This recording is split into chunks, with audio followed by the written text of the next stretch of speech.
मान लीजिए एक ऐसी कंपनी है जहां सुबह ऑफिस आकर हाजिरी लगाने के बाद आपको काम की कोई जल्दी नहीं होती, आपको बस आराम से बैठकर टाइम पास करना है, कुछ खाना पीना है या गेम खेलना है, कोई रोकने वाला नहीं है क्योंकि बॉस देर से आते हैं और जब वो आते हैं तो रिसेप्शन वाली कलीग नीचे के सीसीटीवी कैमरे पर नजर रखती है। जैसे ही बॉस की गाड़ी दिखती है वो तुरंत सबको बता देती है। बॉस के आने के बाद भी आपको बस कुछ ही मिनटों के लिए काम करने का नाटक करना पड़ता है। जैसे ही बॉस अपने केबिन में जाते हैं आप फिर से अपना टाइम पास शुरू कर सकते हैं। साथ ही कंपनी में मिलने वाली फ्री चाय और स्नैक्स के मजे ले सकते हैं। अगर आपको ऑफिस में बैठे बैठे बोरियत हो रही है तो आप अपने दोस्तों के साथ नीचे जाकर चाय नाश्ता करके टाइम पास कर सकते हैं। तो बधाई हो, आपने बिना कुछ किए पूरी सुबह की सैलरी कमा ली है। लेकिन हाँ, कंपनी का एक बहुत ही सख्त नियम है, शाम को छुट्टी के बाद किसी को भी ऑफिस में रुकने की इजाजत नहीं है। ये कंपनी ओवरटाइम के सख्त खिलाफ है। अगर आपकी तबियत खराब होती है तो बस एक मेडिकल सर्टिफिकेट दिखाओ और बॉस अपनी जेब से आपके इलाज का खर्चा उठाएंगे और आपको पेड लीव भी मिलेगी। तो क्या आप ऐसी कंपनी में काम करना चाहेंगे? ऐसे बॉस के लिए काम करना चाहेंगे? जवाब देने की जल्दी मत कीजिए, पहले इस फिल्म की पूरी कहानी सुन लीजिए। हेलो दोस्तों, मैं हूं डेविड। सच कहूं तो पिछले कुछ सालों में सस्पेंस से भरी भारतीय फिल्मों ने तहलका मचा रखा है। अंधाधुन, दृश्यम और महाराजा जैसी हर फिल्म ने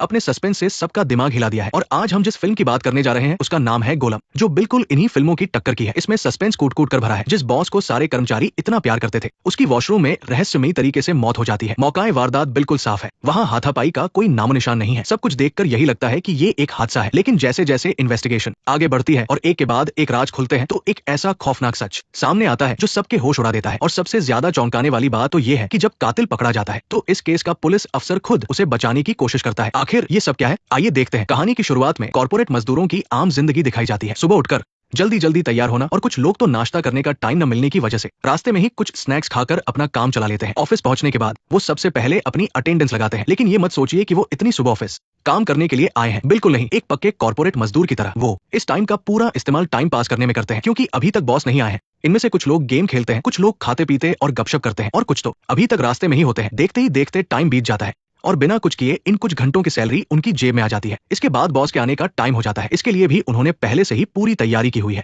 रिसेप्शन पर काम करने वाली लड़की जैसे ही कैमरे में बॉस की गाड़ी को देखती है तो बस उसके एक इशारे पर सब लोग तुरंत काम करने की एक्टिंग शुरू कर देते हैं। बाहर से देखने पर लगता है कि सब बहुत बिजी है, लेकिन असल में वो बस कंप्यूटर की स्क्रीन को रिफ्रेश कर रहे होते हैं। इनका सीधा सा फंडा है कि बॉस नहीं है तो खुलकर टाइम पास करो और बॉस आ गए हैं तो छुप कर टाइम पास करो। बॉस ऑफिस आने के बाद एक चक्कर लगाते हैं, तभी उनकी नजर एक खाली सीट पर पड़ती है। पास बैठा कलीग तुरंत बताता है कि जो बंदा नहीं आया है उसने कल रात बहुत देर तक बिना एक्स्ट्रा पैसे के ओवरटाइम किया था, जिस वजह से आज उसे आने में देर हो गई। और ये लेट आने वाला इंसान वही हैंडसम लड़का है जो अभी अभी बाइक से आ रहा था। इससे साफ पता चलता है कि ऑफिस के सभी कर्मचारी आपस में एक दूसरे का कितना साथ देते हैं। इसके बाद रिसेप्शन वाली लड़की बॉस को आज के शेड्यूल के बारे में बताती है। तभी बॉस उस लेट आने वाले कर्मचारी के बारे में कहते हैं कि हमारी कंपनी में ओवरटाइम नाम की कोई चीज नहीं है। जो आपकी शिफ्ट का टाइम है उसी टाइम पर आइए और छुट्टी होने पर सीधे घर जाइए। अगर किसी के साथ डेट पर जाना है तो डेट पर जाइए। फिर बॉस बताते हैं कि अगले कुछ दिनों के लिए वो बिजनेस ट्रिप पर जा रहे हैं। अगर ऑफिस का कोई काम हो तो वो उन्हें ईमेल पर अपडेट कर दे। इसके बाद वो लड़की बाकी लोगों को उनके काम के बारे में बताती है, लेकिन इसके बावजूद कोई काम नहीं करता और कुछ लोग तो चाय नाश्ते के लिए बाहर चले जाते हैं। सच में ये कंपनी रिटायरमेंट के बाद काम करने के लिए एकदम परफेक्ट है। लेकिन ये बस तूफान के आने से पहले की शांति थी, क्योंकि अब कुछ बहुत बुरा होने वाला था। मीटिंग में सेक्रेटरी को अचानक एक फोन आता है। वो तुरंत बॉस को ढूंढने जाती है, लेकिन शीशे से देखती है कि बॉस केबिन में नहीं है। बाकी लोगों से उसे पता चलता है कि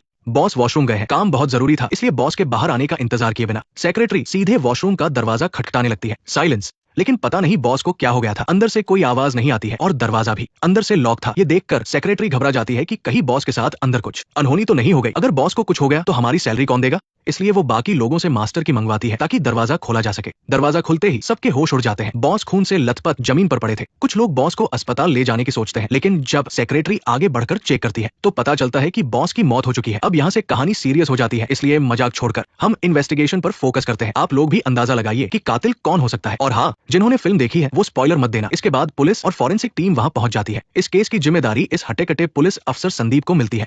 तभी उसके फोन की घंटी बजती है। ये उसके सीनियर का फोन था जो संदीप को हिदायत देता है कि इस केस को पूरी गंभीरता से ले और सच का पता लगाकर ही दम ले, क्योंकि मरने वाला इंसान मिनिस्टर का बहुत अच्छा दोस्त था। फॉरेंसिक टीम डेड बॉडी की शुरुआती जांच करती है। बॉस के चेहरे की मांसपेशियां अकड़ गई थी, जिससे पता चलता है कि मौत करीब 1 घंटे पहले हुई है। सिर पर एक गहरी चोट के अलावा शरीर पर कहीं और कोई चोट का निशान नहीं था। इसके अलावा बॉस की पैंट पर कॉफी के दाग थे और ड्रॉर में रखी दवाइयों से पता चलता है कि उन्हें क्रॉनिक ऑब्स्ट्रक्टिव पल्मोनरी डिजीज यानी फेफड़ों की बीमारी थी। आसान भाषा में बताओ तो जब कोई इंसान बहुत ज्यादा स्मोकिंग करता है या धूल मिट्टी में रहता है तो फेफड़ों की नसें ब्लॉक हो जाती है, जिससे सांस लेने में बहुत दिक्कत होती है। इन सारी बातों को जोड़कर फॉरेंसिक टीम एक थ्योरी बनाती है। ऐसा लगता है कि बॉस की पैंट पर कॉफी गिर गई थी, जिसे साफ करने के लिए वो वॉशरूम गए होंगे। तभी अचानक उन्हें सांस लेने में दिक्कत होने लगी और उनका बैलेंस बिगड़ गया। वो जमीन पर गिर पड़े, जिससे उनके सिर के पिछले हिस्से पर गंभीर चोट आई और उनकी मौत हो गई। इसलिए हो सकता है कि ये कोई कत्ल नहीं बल्कि एक हादसा हो। हालांकि ये थ्योरी बिल्कुल सही लग रही थी, लेकिन इस केस में अभी भी कई सवाल बाकी थे। पहला सवाल ये था कि वॉशरूम का फर्श बिल्कुल सूखा था, तो वहां फिसलने का कोई चांस ही नहीं है और अभी तक डेड बॉडी की पूरी तरह से जांच भी नहीं हुई थी, इसलिए हम यकीन से नहीं कह सकते कि मौत सिर की चोट से ही हुई है। इसके अलावा अगर कोई वॉशरूम में कपड़े साफ करने जाता है तो उसे दरवाजा अंदर से लॉक करने की क्या जरूरत है। साथ ही वॉशरूम के अंदर से एक मुड़ा हुआ कागज का टुकड़ा भी मिलता है। इन सब बातों से तो यही लगता है कि ये कोई साधारण हादसा नहीं है। इसके बाद पुलिस डेड बॉडी को पोस्टमार्टम के लिए भेज देती है। संदीप ऑफिस के सभी कर्मचारियों को एक जगह इकट्ठा करता है और उनसे कहता है कि जब तक इस केस की सच्चाई सामने नहीं आ जाती कोई भी ऑफिस से बाहर नहीं जाएगा। अगर किसी को वॉशरूम भी जाना है तो पहले उसे बताकर जाना होगा। इसके बाद संदीप मौकाए वारदात की कोने कोने की अच्छे से तलाशी लेना शुरू करता है। वो देखता है कि वॉशरूम के अंदर दरवाजे के हैंडल पर खरोंच के 2 गहरे निशान थे। ऐसा लग रहा था कि ये किसी इंसान ने किया है। हो सकता है कि बॉस वॉशरूम में फंस गए हों और दरवाजे का लॉक खराब होने की वजह से उन्होंने बाहर निकलने के लिए हैंडल को जोर से खींचा हो। संदीप तुरंत एक चाबी बनाने वाले को बुलाता है ताकि वो चेक कर सके कि लॉक में कोई खराबी तो नहीं है, लेकिन चाबी वाला अच्छे से चेक करने के बाद बताता है कि लॉक बिल्कुल ठीक काम कर रहा है। अब ये बात पूरी तरह से साफ हो चुकी थी कि ये कोई हादसा नहीं है। इसके बाद वो लोग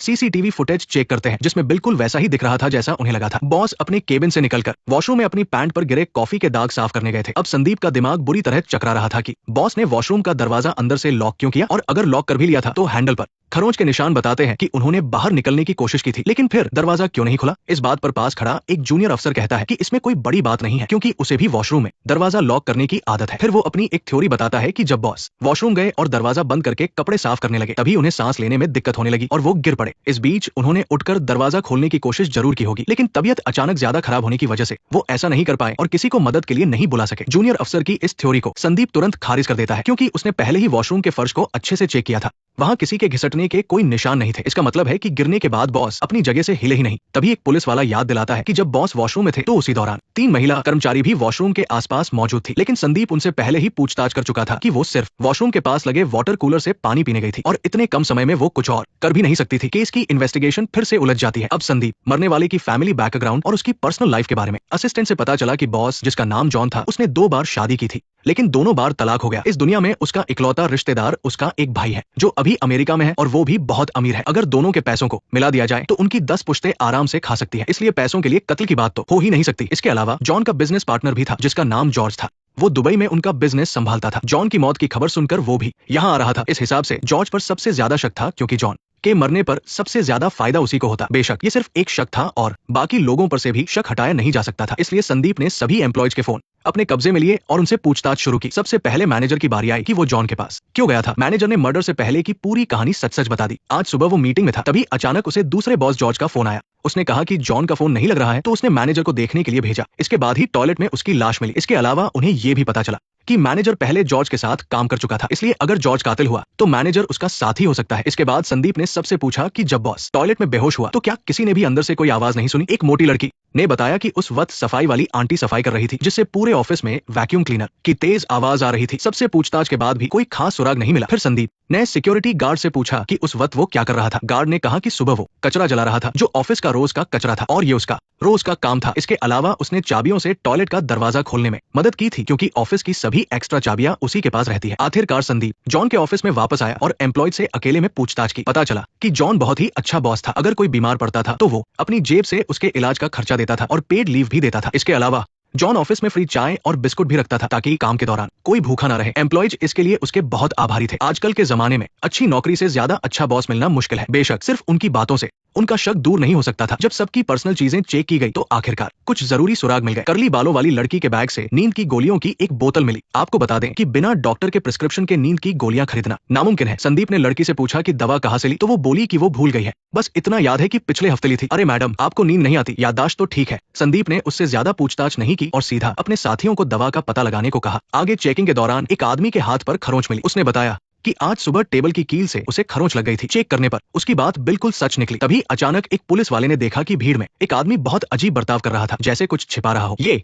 क्या है? कुछ नहीं, ये एक बैग है। बैग? मुझे सब समझ आ रहा है। तुम अंदर क्या ढूंढ रहे हो? मैं तो बस ऐसे ही देख रहा था। तुम मुझसे ये सब क्यों पूछ रहे हो? बाहर निकालो इसे, बाहर निकालो। हिलो मत, हिलो मत, हिलो मत, हिलो मत, वही रुक जाओ। हिलो मत, रुक जाओ। हिलो मत, रुक जाओ। हिलो मत, भागो मत, वही रुक जाओ। हिलो मत, हिलो मत, रुक जाओ, रुक जाओ। हिलो मत। आखिरकार वो ज्यादा दूर नहीं भाग पाया और नीचे पुलिस ने उसे घेर लिया और उस आदमी ने जो चीज छिपाई थी वो ड्रग्स थी। चलो कुछ तो हाथ लगा। मर्डर तो सॉल्व नहीं हुआ, लेकिन एक ड्रग केस जरूर पकड़ा गया। उस आदमी को हथकड़ी पहनाने के बाद दूसरा बॉस जॉर्ज भी ऑफिस आ गया। संदीप के पूछे गए सवालों का जॉर्ज ने बहुत ही आराम से और सच सच जवाब दिया। उसने बताया कि वो पिछले बुधवार ही वापस आया है। वो यहाँ एक दोस्त की शादी में शामिल होने आया था और वो आखिरी बार जॉन से 2 हफ्ते पहले दुबई में मिला था। वापस आने के बाद दोनों की कभी मुलाकात नहीं हुई, बस फोन पर ही बात होती थी। आज सुबह भी उसने काम के सिलसिले में जॉन को फोन किया था, लेकिन उसका फोन नहीं लग रहा था, इसलिए उसने मैनेजर को चेक करने के लिए भेजा था और तब जाकर उसे जॉन की मौत का पता चला। जहां तक बात है जॉन के बाद बिजनेस कौन संभालेगा, तो वो जॉर्ज नहीं बल्कि जॉन का भाई होगा। इसके लिए उन्होंने बहुत पहले ही एग्रीमेंट कर लिया था। अगर ऐसा है तो जॉर्ज के पास पैसों के लिए कत्ल करने की कोई वजह नहीं थी। मजबूरी में संदीप को जॉर्ज को वापस भेजना पड़ा, लेकिन जब तक कातिल नहीं पकड़ा जाता तब तक वो देश से बाहर नहीं जा सकता था। फिलहाल नींद की गोलियों के अलावा उन्हें जो भी सुराग मिले वो सब बेकार थे। इससे संदीप काफी परेशान हो गया। वो थोड़ा रिलैक्स होने के लिए बाहर आया और तभी अचानक उसे एक बहुत बड़ा सुराग मिल गया। उसने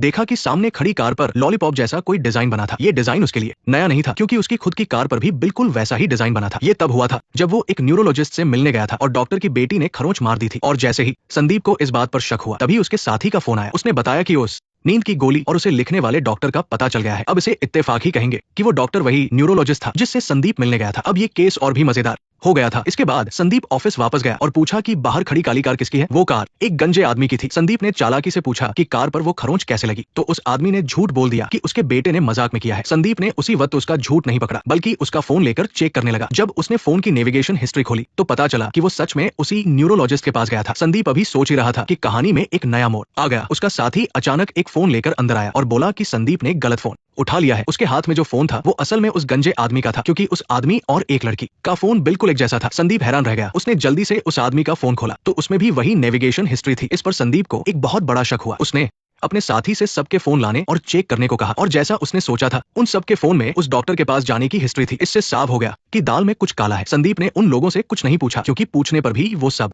झूठ ही बोलते, इसलिए वो सीधा डॉक्टर के घर जाने के लिए निकला ताकि वहां से पूरा सच बाहर निकाल सके। यहाँ मैं आपको इस डॉक्टर के बारे में थोड़ा बता देता हूँ। वो एक बहुत ही सीनियर न्यूरोलॉजिस्ट है और अजीब बीमारियों का पता लगाने में माहिर है। उसकी पत्नी भी एक बहुत ही बेहतरीन फिजिशियन है। कुल मिलाकर पति पत्नी दोनों एक ही अस्पताल में काम करते हैं। अपने पुराने दोस्त को घर आया देखकर डॉक्टर ने बहुत ही गर्मजोशी से उसका स्वागत किया, लेकिन संदीप ने बिना कोई घुमा फिरा कर बात किए सीधा पूछ लिया कि क्या उसका वे कंपनी के एम्प्लॉयड से कोई कनेक्शन है। जैसे ही संदीप ने ये सवाल पूछा, डॉक्टर के हाथ से किताब छूटकर जमीन पर गिर गई। इससे साफ पता चल रहा था कि उसके मन में कुछ तो डर है, लेकिन डॉक्टर ने इस बात से साफ इनकार कर दिया और कहा कि उसने तो वेड कंपनी का नाम तक नहीं सुना है। जब डॉक्टर सच बोलने को तैयार नहीं हुआ तो संदीप को इस केस के बारे में बताना पड़ा। उसने उन दर्जन भर एम्प्लॉयज की नेविगेशन हिस्ट्री भी उसे दिखा दी। अब बस उनका आईडी कार्ड दिखाना ही बाकी रह गया था, लेकिन डॉक्टर का मुंह तो जैसे सिल गया था। वो फिर भी अनजान बनने का नाटक करता रहा। संदीप भी इससे काफी परेशान हो गया। अपनी दोस्ती की खातिर संदीप ने उसे समझाया कि अगर इस केस का सच तुमसे जुड़ा हुआ मिला तो मैं कसम खाता हूँ कि सबसे पहले तुम्ही को गिरफ्तार करूंगा। इस बात ने डॉक्टर को पूरी तरह डरा दिया। आखिरकार ये उसके करियर और फ्यूचर का सवाल था। उसने जल्दी से संदीप को रोका और बोला, तुम जो जानना चाहते हो मैं सब बताऊंगा, यहाँ तक कि अपनी तिजोरी का पासवर्ड भी बता दूंगा। असल में ये डॉक्टर सिर्फ वेड कंपनी को ही नहीं जानता था, बल्कि इस कंपनी के पीछे छिपे काले सच को भी जानता था। इस पूरी कहानी की शुरुआत 1 साल पहले से होती है। उस वक्त मीरा नाम की एक औरत मेरी पत्नी से मिलने आई थी। ये औरत कोई और नहीं बल्कि रिसेप्शन पर बैठने वाली चबी लड़की थी। वो और उसका पति काफी समय से एक बच्चा चाहते थे, लेकिन किसी वजह से वो प्रेग्नेंट नहीं हो पा रही थी। बाद में मेरी पत्नी के लंबे इलाज के बाद वो आखिरकार प्रेग्नेंट हो गई, लेकिन कुछ ही समय बाद उनके साथ एक बड़ा हादसा हो गया। बच्चा पेट में ही मर गया था। इस बात से मेरी पत्नी को उसके लिए बहुत बुरा लगा, लेकिन साथ ही उसे शक भी हुआ। वो एक बहुत ही सीधी सादी लड़की है और वो कोई ऐसा नशा या दवा नहीं ले सकती जिससे उसके शरीर को नुकसान पहुंचे। इसके पीछे की असली वजह जानने के लिए उसने ये बात अपने पति को बताई। वो चाहती थी कि मैं उसका चेकअप करूं। इसके बाद मैंने उसके खून का टेस्ट किया। टेस्ट की जो रिपोर्ट सामने आई उसे देखकर हम दोनों हैरान रह गए। उसके खून में कोई बाहरी केमिकल मिला हुआ था। अब वो केमिकल असल में क्या था ये अभी पता नहीं चल पाया था। उस वक्त सबसे जरूरी था उसका जल्द से जल्द इलाज करना, और इसी इलाज के दौरान 2 जवान लड़के मुझसे मिलने आए। उन्होंने बताया कि उन्हें आजकल नींद नहीं आती और बहुत तेज सिर दर्द रहता है। पूछने पर पता चला कि वो दोनों भी वेड कंपनी में ही काम करते हैं। इसके बाद मैंने उनके भी खून की जांच की। उनके खून में भी मोटी लड़की के खून जैसा ही कोई बाहरी केमिकल मिला हुआ था। शुरू में डॉक्टर को लगा कि शायद ये सिगरेट या शराब पीने की वजह से है, लेकिन उन दोनों ने तुरंत मना कर दिया। फिर उन तीनों में बस एक ही चीज कॉमन थी कि वे सब एक ही ऑफिस में काम करते थे। अगर ऐसा है तो बाकी लोगों में भी ऐसे ही लक्षण होने चाहिए। इसके बाद उन दोनों ने थोड़ा सोचा तो लगा कि हाँ सच में ऐसा है, लेकिन उनके लक्षण थोड़े अलग थे। किसी के बहुत बाल झड़ रहे थे, किसी की आंखों की रोशनी कम हो रही थी, तो किसी के नाखून टूट रहे थे। पूरी बात जानने के बाद डॉक्टर ने उन दोनों से कहा कि जिनमें भी ये लक्षण है उन सबको यहाँ ले आओ। जब वे सब आए तो डॉक्टर भी हैरान रह गया। वहाँ पूरे दर्जन भर मरीज थे और सबके चेहरे की रंगत उड़ी हुई थी। उनकी असली हालत तो उन दोनों लड़कों के बताने से भी ज्यादा खराब थी। जैसा सोचा था उन सबके खून में भी एक तरह का म्यूटेशन था। ये एक ऐसा केमिकल मिक्सचर था जो शरीर को बदल सकता है। उन्होंने इसे अनजाने में ही खाया या पिया होगा। इसके लिए डॉक्टर ने पूछताछ शुरू की। उसने सबसे पूछा कि ऑफिस में काम चोरी करने के अलावा और कौन कौन से काम हैं जो तुम सब रोज करते हो। तब उन्हें ऑफिस में मिलने वाले फ्री खाने और पानी की याद आई। टेस्ट करने के बाद आखिरकार जवाब मिल ही गया। पता चला कि उनके खून में मौजूद वो केमिकल उसी खाने और पानी से आया था। इसका मतलब था कि ऑफिस के वो सब लोग रोज मिलने वाली चाय और स्नैक्स के जरिए अनजाने में ही उस केमिकल को अपने शरीर में डाल रहे थे। इसके बाद ये जानने के लिए कि आखिर वो केमिकल क्या है, डॉक्टर ने एम्प्लॉयड से छुपकर जॉन के कंप्यूटर से कुछ फाइलें कॉपी करवाई और इन फाइलों में दवाओं से जुड़ी एक छिपी हुई फाइल भी थी। उसमें एक वायरस के बारे में पता चला जो इंसानों में म्यूटेशन करता है। इसे रेड वायरस भी कहा जाता है। ये वायरस एक बायोटेक कंपनी से आया था और इस कंपनी को बनाने वाला कोई और नहीं बल्कि जॉन और उसका सगा भाई था। यानी वेड कंपनी तो बस दुनिया को दिखाने के लिए एक नाटक थी। असली पैसा तो ये बायोटेक कंपनी कमाती थी। जहां तक बात है कि वो पैसा कैसे कमाते थे तो मैं आपको समझाता हूँ। सबसे पहले इस कंपनी ने दो चीजें बनाई। एक था रेड वायरस और दूसरा था उस वायरस का एंटीडोट। उनका प्लान बहुत ही सिंपल था। पहले इस खतरनाक रेड वायरस को बनाओ, फिर इसके एंटीडोट पर कब्जा कर लो। जब वायरस फैलेगा तो लोग अपनी जान बचाने के लिए मुंह मांगे दाम पर उनका एंटीडोट खरीदेंगे। इस तरह वो छप्पर फाड़ के पैसे कमा सकता था। लेकिन क्योंकि एंटीडोट अभी पूरी तरह से तैयार नहीं था, इसलिए जॉन ने अपनी ही कंपनी के लोगों को एक्सपेरिमेंट के लिए गिनी पिग बना लिया। अब सवाल है कि उनमें इतने खतरनाक लक्षण क्यों दिखे। इसका जवाब ही बहुत आसान है। जैसे किसी भी सही दवा को इस्तेमाल करने से पहले इंसान की सेहत और बॉडी टाइप के हिसाब से टेस्ट किया जाता है और उसकी डोज सेट की जाती है। लेकिन जॉन ने इन सब की कोई परवाह नहीं की। उसने सीधा चाय और स्नैक्स में वो एंटीडोट मिला दिया ताकि हर एम्प्लॉय चाहे उसकी सेहत कैसी भी हो उसे खा ले। ये तो बिना सोचे समझे दवा खाने जैसा था। हर किसी के जीन्स और सेहत अलग होती है, इसलिए इस जहरीले केमिकल का असर भी सब पर अलग अलग हुआ। जिनकी बॉडी सेंसिटिव थी या जिन्हें पहले से कोई बीमारी थी उनके लक्षण और भी बुरे हो गए। और एक बार ये एंटीडोट शरीर में चला गया तो फिर इसका कोई इलाज नहीं था। हाँ, एंटीडोट ने उनके शरीर में अपना पहला स्टेज पूरा कर लिया था, इसलिए अब उन्हें और कोई नुकसान नहीं होगा। लेकिन जो लोग गंजे हो गए उनके बाल वापस नहीं आएंगे। जिनकी नजर कमजोर हो गई वो लेजर सर्जरी से भी उसे ठीक नहीं करा सकते। उनका ये दर्द कुछ दिनों का नहीं बल्कि जिंदगी भर का था। इसके बाद डॉक्टर ने ये सारी बातें उन लोगों को बता दी और उस दिन के बाद से वो सब डॉक्टर के पास कभी वापस नहीं आए। सच जानने के बाद संदीप वापस ऑफिस आया। उसने जब वहां के लोगों की ये बुरी हालत देखी तो उसका दिल पसीज गया। तभी एक पुलिस वाले ने आकर पूछा कि इन लोगों का क्या करना है, क्या इन्हें यही छोड़ दें या फिर सबको पुलिस स्टेशन ले चले। संदीप ने थोड़ी देर सोचा और एक फैसला किया। उसने तय किया कि वो सबको आजाद छोड़ देगा और उसने इस केस को भी एक एक्सीडेंटल डेथ यानी हादसे में हुई मौत बताकर बंद कर दिया। वापस जाने के बाद संदीप अभी भी सोच रहा था कि आखिर किस एम्प्लॉय ने जॉन का कत्ल किया होगा। तभी अचानक फोरेंसिक डॉक्टर का फोन आया। उसने बताया कि मौत सिर के पीछे चोट लगने से नहीं हुई है। बहुत मुमकिन है कि उसकी मौत फेफड़ों की बीमारी की वजह से हुई हो, लेकिन पक्का करने के लिए अभी और टेस्ट करने होंगे। फोन रखने के बाद संदीप ने फिर से केस के बारे में सोचना शुरू किया। तभी उसकी नजर जमीन पर एक मरी हुई कॉकरोच को ले जाती हुई चींटियों पर पड़ी और इसी से उसे इस पूरे मर्डर की कहानी और इसके पीछे का पूरा सच समझ में आ गया। ये एक ग्रुप मर्डर था। ऑफिस में मौजूद हर एक इंसान कातिल था। उन सबने मिलकर इतनी सफाई से काम किया था कि ये मर्डर एकदम परफेक्ट लग रहा था। अब मैं आपको संदीप के अंदाजे से जॉन की मौत की पूरी कहानी डिटेल में समझाता हूँ। जब सबको पता चला कि उनकी ये हालत जॉन की वजह से हुई है तो उन सबने मिलकर मर्डर का प्लान बनाया। सबसे पहले उन्होंने रोज जॉन की रूटीन को देखा, जैसे वो कितने बजे ऑफिस आता है, कितने बजे कॉफी पीता है। जब उन्हें रूटीन समझ आ गया तो उन्होंने आपस में काम बांट लिया। हर किसी को अपना काम अच्छे से पता था। जब सब कुछ एकदम परफेक्ट हो गया तो उन्होंने एक खास दिन चुना और अपना मर्डर प्लान शुरू किया। पहला कदम, उस दिन एक आदमी बाकी सबसे कुछ मिनट पहले ऑफिस पहुंचा। उसने ऐसे नाटक किया जैसे वो वाटर कूलर से पानी लेने जा रहा हो। फिर उसे दीवार से सटकर टॉयलेट में जाना था, क्योंकि ऐसा करने से वो कैमरे में नजर नहीं आता। अपने फिंगरप्रिंट ना छोड़ने के लिए उसने अपने कपड़े से पकड़कर टॉयलेट का दरवाजा खोला और लॉक का बटन दबा दिया। इसके बाद उसने एक मुड़ा हुआ कागज दरवाजे की दरार में फंसा दिया ताकि जब भी कोई दरवाजा खोलेगा वो कागज नीचे गिर जाएगा और दरवाजा बंद होकर अपने आप लॉक हो जाएगा। दूसरा कदम, जो आदमी कार से आता है वो अपनी कार कार्बन डाइऑक्साइड सिलेंडर के पास खड़ी करेगा। तीसरा कदम, जानबूझकर लेट आने वाला आदमी फोन पर बात करने का नाटक करते हुए कैमरे के ब्लाइंड स्पॉट में जाएगा। फिर वो उसी कार के सहारे चढ़कर कार्बन डाइऑक्साइड के रैक पर जाएगा और एक गुब्बारे को बीच से फाड़कर टॉयलेट के वेंट पाइप पर लगा देगा। इसके बाद वो रैक पर रखे पाइप का एक सिरा उस गुब्बारे के मुंह से जोड़ देगा। ध्यान रहे कि ये पाइप गार्ड ने पहले से ही वहां रखा हुआ था। ये सब करने के बाद वो फिर से फोन पर बात करने का नाटक करते हुए बाहर आएगा और नॉर्मल तरीके से काम पर लग जाएगा। चौथा कदम, सफाई वाली आंटी ऑफिस में जाकर बॉस के लिए कॉफी बनाएगी और इसी मौके का फायदा उठाकर वो चुपके से मशीन के नल में थोड़ा सा कागज फंसा देगी। इसी वजह से जॉन के ऊपर कॉफी गिरने वाली थी। उसी वक्त ऑफिस के बाहर 3 एम्प्लॉय सुबह का नाश्ता करने बाहर जाने का प्लान बनाएंगे। वो जानबूझकर कैमरे के नीचे बैठेंगे, लेकिन उनमें से एक की जगह कैमरे के ब्लाइंड स्पॉट में होगी, इसलिए वो आदमी इसी बात का फायदा उठाकर अपनी जगह से उठेगा और रैक के पास जाएगा। इस बीच बाकी 2 लोग उसकी खाली कुर्सी से ही बात करने का नाटक करेंगे ताकि कैमरे में ऐसा लगे कि वो अपनी सीट से उठा ही नहीं है। उस आदमी को बस इतना करना था कि वो उस पाइप का दूसरा सिरा कार्बन डाइऑक्साइड के सिलेंडर में लगा दे, जिससे कार्बन डाइऑक्साइड गैस टॉयलेट के वेंट से अंदर जा सके। अगर किसी चलते फिरते इंसान ने देख लिया तो इसके लिए भी उन्होंने पूरी तैयारी की थी। ऑफिस की चश्मे वाली लड़की जानबूझकर बहुत सारे कचरे के बैग फेंकेगी, जिन्हें सफाई वाली आंटी इकट्ठा करके नीचे ले जाएगी। फिर सिक्योरिटी गार्ड उस कचरे को जलाएगा, जिससे बहुत सारा धुआं होगा और ये धुआं उस पाइप के कनेक्शन को छुपा लेगा। पूरी तैयारी होने के बाद अब बस असली खेल शुरू होने का इंतजार था। जॉन रोज की तरह कॉफी लेने गया और जैसा प्लान था मशीन से कॉफी सीधा उसके ऊपर गिर गई। जब वो साफ करने के लिए टॉयलेट में गया तो दरवाजे पर लगा कागज नीचे गिर गया और दरवाजा लॉक हो गया। तभी नीचे वाले आदमी ने कार्बन डाइऑक्साइड का वाल्व खोल दिया और गैस पाइप से होते हुए टॉयलेट के वेंट से अंदर जाने लगी। लेकिन बात यही खत्म नहीं हुई। 2 लोगों को पानी पीने का नाटक करना था, जिनमें से एक चुपके से टॉयलेट के दरवाजे के पास जाएगा और हैंडल में एक हेयर क्लिप फंसा देगा ताकि जॉन अंदर से दरवाजा ना खोल सके। आखिरी कदम, सफाई वाली आंटी अपना वैक्यूम क्लीनर चलाकर रोज की तरह काम करेगी। इसका मेन मकसद ये था कि वैक्यूम क्लीनर की तेज आवाज में जॉन के चिल्लाने की आवाज दब जाए। अब टॉयलेट के अंदर जॉन को पाइप से कार्बन डाइऑक्साइड गैस आती हुई दिखी। वो दरवाजा खोलकर भागना चाहता था, लेकिन बाहर हैंडल में तो पहले ही क्लिप फंसी थी। बहुत ही जल्दी गैस उसके शरीर में चली गई, जिससे उसकी फेफड़ों की बीमारी वापस आ गई। सही वक्त पर मदद न मिलने की वजह से आखिरकार उसे अपने किए की सजा मिल ही गई। जब लगा कि काफी वक्त हो गया है तो नीचे वाले आदमी ने कार्बन डाइऑक्साइड बंद कर दी। एक आदमी फिर से पानी पीने का नाटक करने गया और मौका देखकर हैंडल से क्लिप निकाल ली। उन्होंने सारे सबूत मिटा दिए और इस पूरे मर्डर को एक नॉर्मल एक्सीडेंट बना दिया। यहाँ मैं आपको एक बात बता दूं, इस पूरे काम में सब लोगों ने हिस्सा नहीं लिया था। ऐसा इसलिए क्योंकि कुछ लोगों ने बस प्लान बनाने में मदद की थी। तो ये थी वो कहानी जो संदीप ने सोची थी, लेकिन असलियत भी यही थी। आखिर में संदीप ने भी उनका सच किसी को नहीं बताया क्योंकि वो सच्चाई जान चुका था। भले ही इन एम्प्लॉयज के हाथ खून से सने थे, लेकिन इस खून खराबे की शुरुआत तो खुद जॉन ने